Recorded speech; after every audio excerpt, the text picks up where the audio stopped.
Hey everybody, I hope you're doing good. Thanks for joining me. I'm a little late in getting my Bible reading done, but that's just the way it goes. Sometimes I don't get it done till like close to the end of the day, even though I'm home. So anyhow, turn to today's passage, which is September 2nd. Yay, I love the month of September. And October. And November and December. I love cooler weather and I love the fall and I love when the seasons change and the leaves turn brown, and it's really cool. And I love spring. So. Okay, September 2nd, Ecclesiastes 1 through 3:22. These are the words of the teacher, King David's son, who ruled in Jerusalem. Everything is meaningless. King David's son, who ruled in Jerusalem. Everything is meaningless. Everything completely meaningless, says the teacher. What do people get for all their hard work under the sun? Generations come and generations go, but the earth never changes. The sun rises and the sun sets, then hurries around to rise again. The wind blows south and then turns north. Around and around it goes, blowing in circles. Rivers run into the sea, but the sea is never full.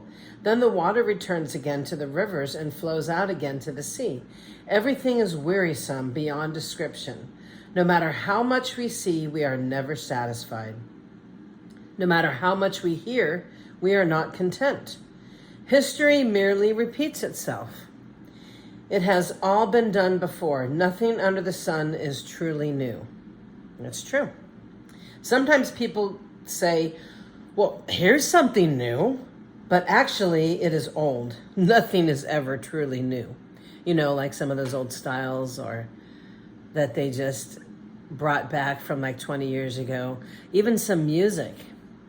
Oh, listen to this new song. This new song is so cool. Meanwhile, they take a guitar lick from a song that was from the 60s. So, yeah, I totally agree with this passage.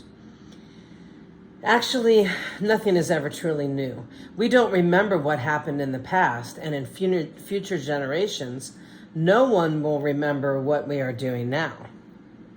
I, the teacher, the king of Israel, and I lived in Jerusalem. I devoted myself to search for understanding and to explore by wisdom everything being done under heaven. I soon discovered that God has dealt a tragic existence to the human race. I observed everything going on under the sun, and really it is all meaningless, like chasing the wind. Yeah, pretty much. What is wrong cannot be made right, and what is missing cannot be recovered. I said to myself, well, look, I am wiser than any of the kings who ruled in Jerusalem before me. I have greater wisdom and knowledge than any of them. So I set out to learn everything from wisdom to madness and folly. But I learned firsthand that pursuing all of this is like chasing the wind. The greater my wisdom, the greater my grief. To increase knowledge only increases sorrow. Yeah, that's true. I said to myself, come on, let's try pleasure. Let's look for the good things in life. But I found that this too was meaningless. So I said, well, laughter is silly. What good does it do to seek pleasure? After much thought, I decided to cheer myself with wine. Sounds good to me. And while still seeking wisdom, I clutched at foolishness. In this way, I tried to experience the only happiness most people find during their brief life in this world. I also tried to find meaning by building huge homes for myself and by planting beautiful vineyards. I made gardens and parks, filling them with all kinds of fruit trees. I built reservoirs to collect the water to irrigate my many flourishing groves. Okay, I don't like this part. I bought slaves. Both men and women and others were born into my household. I also owned large herds and flocks, more than any of the kings who had lived in Jerusalem before me. I collected great sums of silver and gold, the treasure of many kings and provinces. I hired wonderful singers, both men and women, and had many beautiful concubines. I had everything a man could desire. So I became greater than all who had lived in Jerusalem before me, and my wisdom never failed me. Anything I wanted, I would take. I denied myself no pleasure. I even found a great pleasure in hard work, a reward for all my labors. But as I looked at everything I had worked so hard to accomplish, it was all so meaningless, like chasing the wind. There was nothing really worthwhile anywhere. So I decided to compare wisdom with foolishness and madness, for who can do this better than I, the king? I thought, well, wisdom is better than foolishness, just as light is better than darkness. For the wise can see where they are going, but fools walk in the dark. Yet I saw that the wise and the foolish share the same fate. Both will die. So I said to myself, well, since I will end up the same as a fool, what's the value of all my wisdom? I mean, this is just so meaningless. For the wise and the foolish both die, and the wise will not be remembered any longer than the fool. In the days to come, both will be forgotten. So I came to hate life because everything done here under the sun is so troubling. Everything is meaningless, like chasing the wind. I came to hate all my hard work here on earth, for I must leave to others everything I earned. And who can tell whether my successors will be wise or foolish? Yet they will control everything I have gained by my skill and hard work under the sun. How meaningless. So I gave up in despair, questioning the value of all my hard work in this world. Some people work wisely with knowledge and skill, then must leave the fruit of their efforts to someone who hasn't worked for it. I know how that feels. Anybody that's got children knows how that feels. This too is meaningless, a great tragedy. So what do people get in this life for all their hard work and anxiety? Their days of labor are filled with pain and grief. Even at night, their minds cannot rest. It is all meaningless. So I decided there's nothing better than to enjoy food and drink and to find satisfaction in work. Then I realized that these pleasures are from the hand of God. Yes, for who can eat or enjoy anything apart from him? Absolutely. That is what I'm talking about. Yes.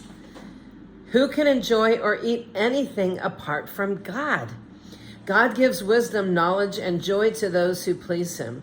But if a sinner becomes wealthy, God takes the wealth away and gives it to those who please him. I'll take some wealth. I could really use it right now, God. Really could. This too is meaningless, like chasing the wind. I don't think so. We all could use some wealth. For everything there is a season, a time for every activity under heaven, a time to be born and a time to die, a time to plant and a time to harvest, a time to kill and a time to heal, a time to tear down and a time to build up, a time to cry and a time to laugh. There's a time to grieve and a time to dance, a time to scatter stones and a time to gather stones, a time to embrace and a time to turn away, a time to search and a time to quit searching, a time to keep and a time to throw away, a time to tear and a time to mend, a time to be quiet and a time to speak, a time to love and a time to hate, and a time for war and a time for peace. What do people really get for all their hard work? I have seen the burden God has placed on us all. Yet God has made everything beautiful for its own time. He has planted eternity in the human heart. But even so, people cannot see the whole scope of God's work from beginning to end. So I concluded there is nothing better than to be happy and enjoy ourselves as long as we can. So there's nothing better than to be happy and to enjoy ourselves as long as we can. And people should eat and drink and enjoy the fruits of their labor, for these are gifts from God. And I know that whatever God does is final. Nothing can be added to it or taken from it. God's purpose is that people should fear him, which means a healthy fear, to have reverence and respect for him. That's what that means. What is happening now has happened before, and what will happen in the future has happened before, because God makes the same things happen over and over again. I also noticed that under the sun there is evil in the courtroom. Yes, even the courts of law are corrupt. Oh, yes, they are. I said to myself, in due season, God will judge everyone, both good and bad, for all their deeds. I also thought about the human condition, how God proves to people that they are like animals. For people and animals share the same fate. Both breathe and both must die. So people have no real advantage over the animals. How meaningless. Both go to the same place. They came from dust and they return to dust. For who can prove that the human spirit goes up and the spirit of an animal goes down into the earth? Well, if you ever wondered if dogs go to heaven, I wonder if they actually do. I hope my dog goes to heaven. I certainly would love to. Well, there's the lion and the lamb. There is animals in heaven. I don't see why dogs wouldn't go to heaven. So I saw that there's nothing better for people than to be happy in their work. That is why we are here. No one will bring us back from death to enjoy life after we die. It's very true. So I guess we just need to be happy. That's all we need to do, is just be happy. Be happy and enjoy what God gives us. Very good. Very, very good word. 2 Corinthians 6, 1 through 13. As God's partners, we, Paul and his co-workers, beg you, Corinthians, not to accept this marvelous gift of God's kindness and then ignore it. For God says, at just the right time, I heard you. On the day of salvation, I helped you. Indeed, the right time is now. Today is the day of salvation. We live in such a way that no one will stumble because of us, and no one will find fault with our ministry. In everything we do, we show that we are true ministers of God. We patiently endure troubles and hardships and calamities of every kind. We have been beaten, been put in prison, faced angry mobs, worked in exhaustion, endured sleepless nights, and gone without food. We prove ourselves by our purity, our understanding, our patience, our kindness, by the Holy Spirit within us, and by our sincere love. We faithfully preach the truth. God's power is working in us, and we use the weapons of righteousness in the right hand for attack and the left hand for defense. We serve God whether people honor us or despise us. That's true. Whether they slander us or praise us. We are honest, but they call us impostors. We are ignored even though we are well known. We live close to death, but we are still alive. We have been beaten, but we have not been killed. Our hearts ache, but we always have joy. Yep, the joy of the Lord is our strength. We are poor, but we give spiritual riches to others, and we own nothing, yet we have everything. Oh, dear Corinthian friends, we have spoken honestly with you, and our hearts are open to you. There is no lack of love on our part, but you have withheld your love from us. I am asking you to respond as if you were my own children. Open your hearts to us. Psalm 46, 111. A song of the descendants of Korah, to be sung by soprano voices, which is a voice I will never have in this lifetime. God is our refuge and strength, always ready to help in times of trouble. So we will not fear when earthquakes come. And the mountains crumble into the sea. Let the oceans roar and foam. Let the mountains tremble as the waters surge. A river brings joy to the city of our God, the sacred home of the Most High. God dwells in that city, and it cannot be destroyed. From the very break of day, God will protect it. The nations are in chaos, and their kingdoms crumble. God's voice thunders, and the earth melts, and the Lord of heaven's armies is here among us. The God of Israel is our fortress. Come see the glorious works of the Lord. See how he brings destruction upon the world. He causes wars to end without the earth. Throughout the earth. Without the earth. Oh no, throughout the earth. He breaks the bows and snaps the spear. He burns the shields with fire. Be still and know that I am God. I will be honored by every nation. I will be honored throughout the world. The Lord of heaven's armies is here among us. The God of Israel is our fortress. And Proverbs 22:15 says, a youngster's heart is filled with foolishness. Anybody that has young teenagers might agree with that statement. But physical discipline will drive it far away. Physical discipline will drive it far away.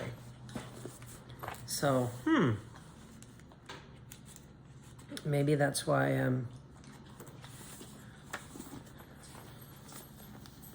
you have boot camp in the army, or why physical discipline will drive it far away. Very interesting. I wonder what that means. Anyhow, thanks for joining me today. This was very good. I was kind of glad to be out of the book of Job, if you ask me. But very interesting what God's word said today. It's very true, though. You know, our pleasure and our joy in life should be just from enjoying what God has given us. Eating, drinking, and enjoying every single day of our life. So it's very true. If you think another person is going to bring you complete happiness, then you're far mistaken. Like people that get married, newlyweds, they're just massively disappointed when they realize that another human being cannot give you happiness. And, happiness comes from the Lord. Joy comes from the Lord, just to enjoy your life. And you can have joy in the middle of struggles and difficulties. I've been doing that for the last 9 months since I started on this journey. So thank you for joining me, and have a wonderful, wonderful evening, and God bless you.